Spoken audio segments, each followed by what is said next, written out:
Assalamu alaikum wa rahmatullahi wa barakatuhu to some of you. Peace to the rest of you. This is Blackheart, signing black in again and asking you to hit the share button.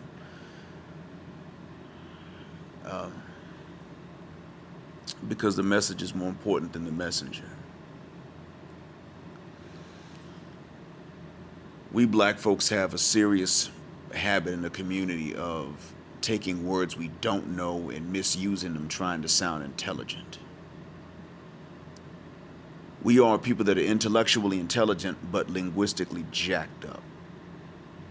Many of us, if we sit down and think about it, know the meanings of certain words, but many of us simply don't think about it.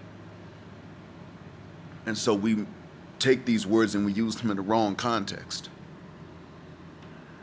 I remember the comedian Robin Harris doing a joke about, I think it was his uncle or his dad, when the news coverage about Gaddafi came on.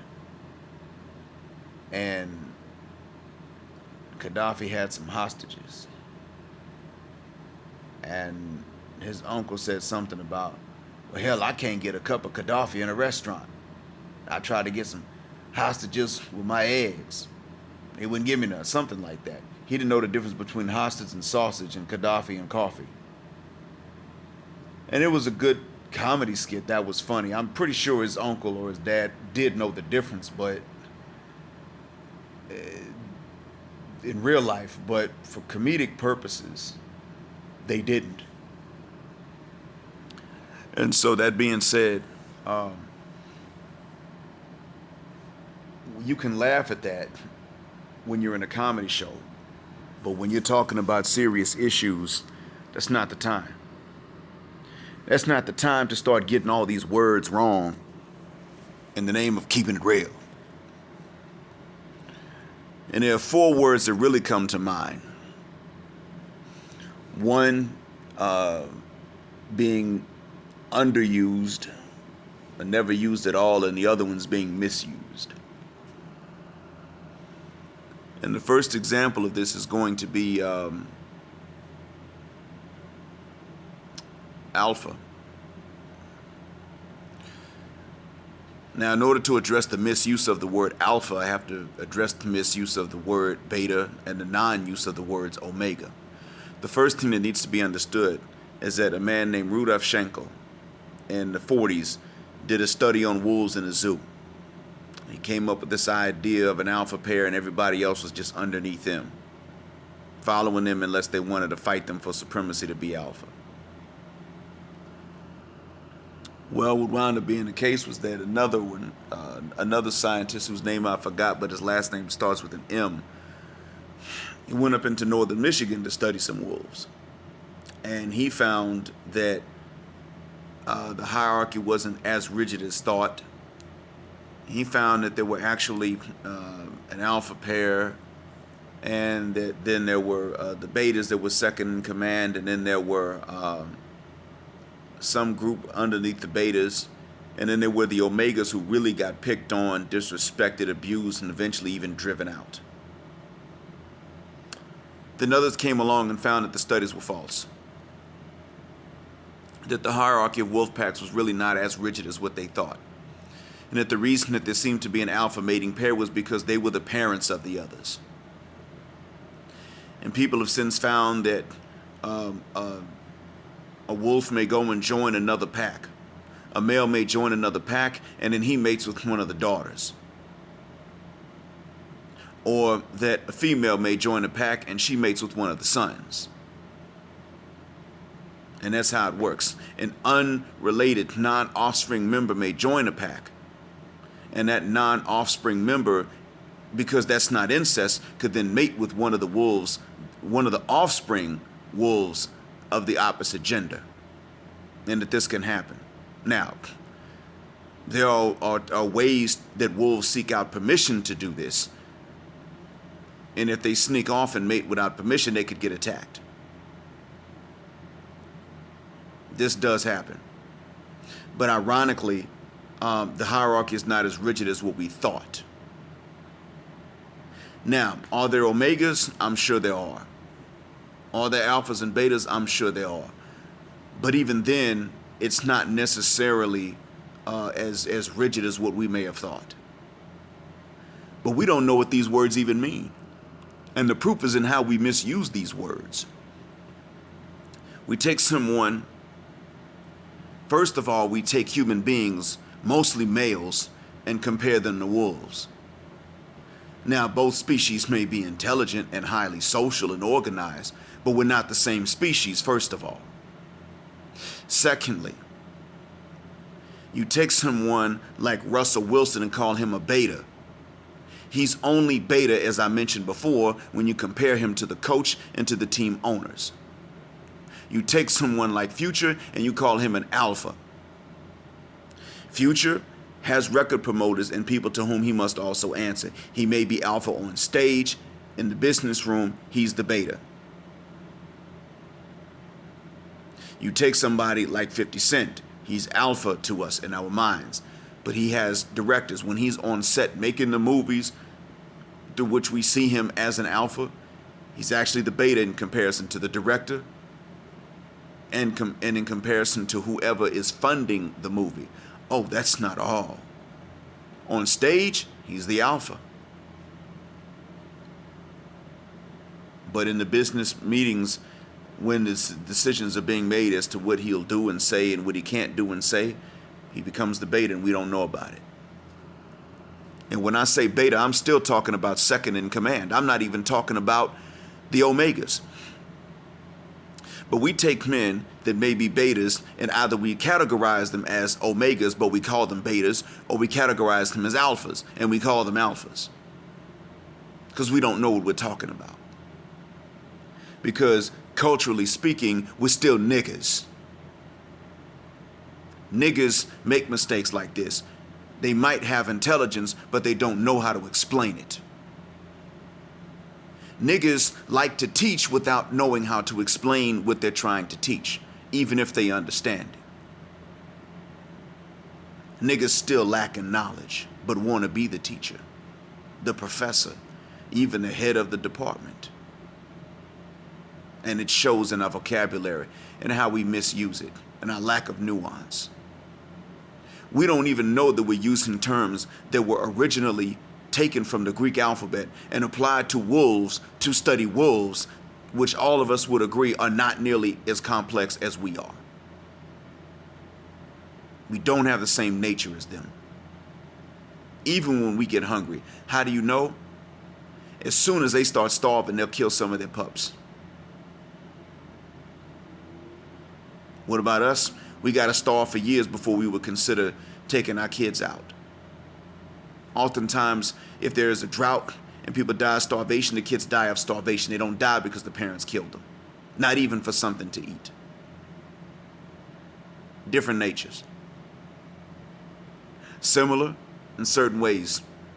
But it's not fair that we sit around here as black folks and internalize this stuff, even if white folks did it to themselves. It's not fair that we turn around and internalize this.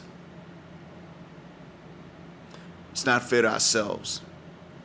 We're taking some Greek alphabet applied to explain wolf behavior and hierarchy, which was later proven to not be properly understood initially, and apply it to ourselves to determine that some men have a right to have babies and other men only have a right to raise someone else's baby. Kind of animals. See, we're sitting up here using these terms and we're pretty much describing ourselves as animals. We haven't thought about that.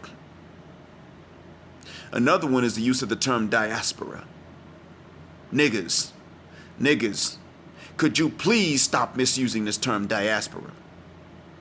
The diaspora does not mean everything outside of black America or the black world outside of the United States. That's not the diaspora, niggas. The diaspora means the black world outside of Africa. The diaspora, the word diaspora, always means a community from somewhere, but outside of that somewhere, that point of origin.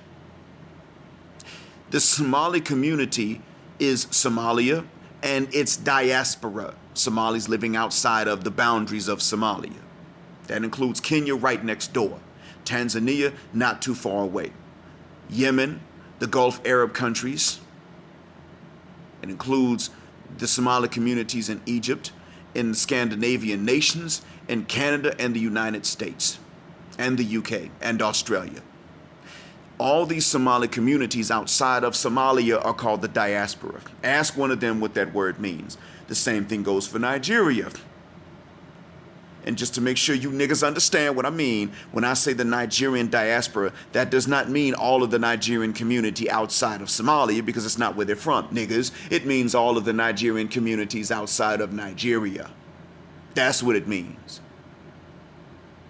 Any adjective you use to describe a diaspora automatically excludes the land described in that adjective. So, the African diaspora, now that includes all of Africa, means the African communities outside of the continent of Africa. That includes Melanesia. Those are black African people.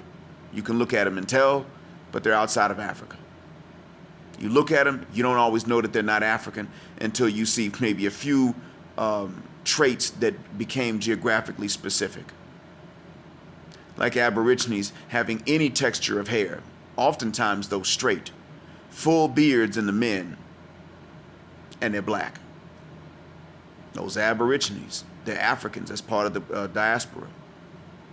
But then if you take the Australian Aboriginal diaspora, that means all the original Australians that have since then left Australia and formed other communities, if you could find them anywhere. I don't think there is such a community. If you take, oh my God, the Lebanese diaspora is everywhere. The Egyptian diaspora is everywhere. Oh, and by the way, them niggas corrupt too, but we want to focus only on the Nigerians. What does that tell you? So the diaspora is not everything outside of the United States, niggas.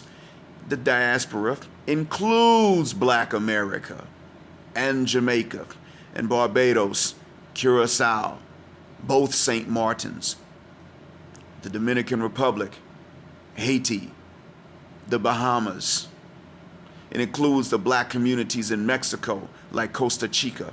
It includes the black communities in the Palenques in Colombia, and the Quilombos in Brazil, the Garifuna in Central America. It includes everything African outside of Africa. And all it would take is a little bit of research and some dictionaries, and we would be able to sort this out and properly discuss what it is we're trying to explain to each other. We can't. At the basis of confusion is the misuse of terms, first of all. We don't even understand the meaning of the word lame. Oh, we love to use that term, educated lame. First of all, we're subconsciously implying to ourselves and teaching ourselves that educated black men are lame. Secondly, lame means disabled, specifically disabled with respect to walking. That's what lame means. So we're sitting up here and attributing deformities and defects to black men with education. That's the first mistake we're making.